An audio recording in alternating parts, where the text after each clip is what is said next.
Planes and their engines very much in the news today. In New Zealand having to juggle its fleet and delay and even cancel flights as urgent engine maintenance is done to the airline's Boeing 787-9 Dreamliner fleet. 6,500 passengers roughly affected. It's a Rolls-Royce engine again. It's a very particular issue with the Trent 1000 Package C engine. Rolls-Royce has said there are 380 Package C engines currently in service worldwide, 9 of which are with Air New Zealand. The issue is that both European and American aviation authorities have said they can't currently be more than 2 hours and 20 minutes from an airport. For a country at the bottom of the South Pacific, that means rescheduling. Air New Zealand wouldn't talk to us, but a statement from the airline said this is a particularly busy time on our network and we are conscious many Kiwis are heading away for the school holidays. Geoffrey Thomas, aviation expert, author of multiple books on aviation and editor-in-chief of airlineratings.com, says Rolls-Royce had just fixed one issue with the engines, but unfortunately there was two. The other issue, which is the more recent one, is there's a sound resonance which is associated with certain speeds, thrust settings and temperatures, which is causing premature cracking of blades, which requires inspections instead of every 2,000 hours, every 300 hours.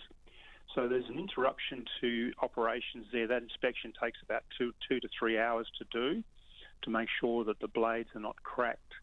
But because of the problem, and Rolls-Royce is trying to work out exactly how this situation has evolved, the US authorities and the European authorities have restricted the time that this airplanes powered by this engine can fly away from an airport. It's called ETOPS.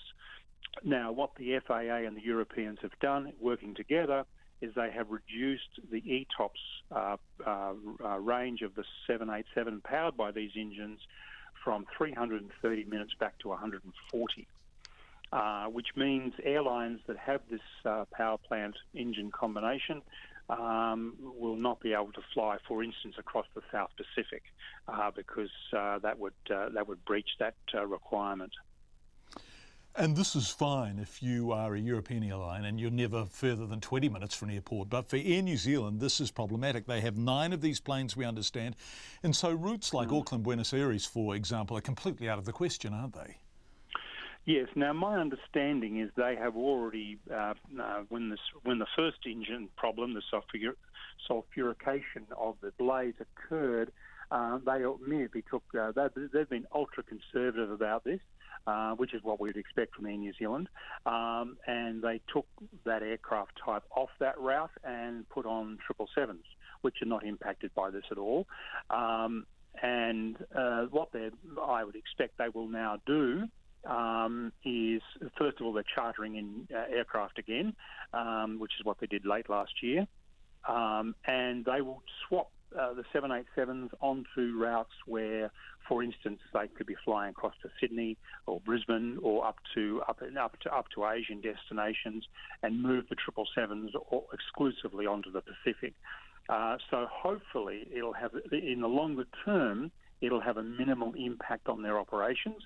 At the moment, just going into school holidays are a bit of a problem because they've got to inspect the aeroplanes at the moment. They're doing that right now. And so a couple of aircraft are going to be out of service while they do those inspections. So there's going to be some disruption, I think, to about 6,000 passengers, and they're working to try and accommodate them on other airlines and whatnot. I don't know the fine detail of that, but those passengers impacted are being contacted. So it is a disruption. It is a Rolls-Royce problem. It is impacting airlines right across the world, and it may impact up to approximately, we believe, about 100 to 150 787s may be impacted by this problem. Gosh, that's a big number, isn't it? What damage does this do to Rolls-Royce and to Boeing? It does no damage to Boeing because it is not a Boeing problem and it's not an Air New Zealand problem. It's a Rolls-Royce problem. It does a lot of damage to Rolls-Royce, a lot of damage. And it goes on top of previous problems relating to the A380 with the engine that powered that.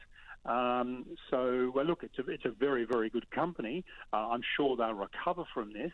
but it certainly gives them a black eye.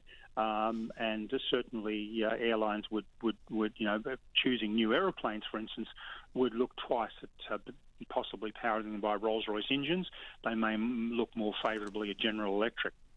Yeah, speaking of General Electric, that Southwest Airlines plane that had the engine explosion, terrible thing, between New York and Dallas, had a CFM 56, I see, which is a joint venture between GE and a French company. What happened there, Geoffrey? Should shrapnel from an engine be able to hit the plane body like that?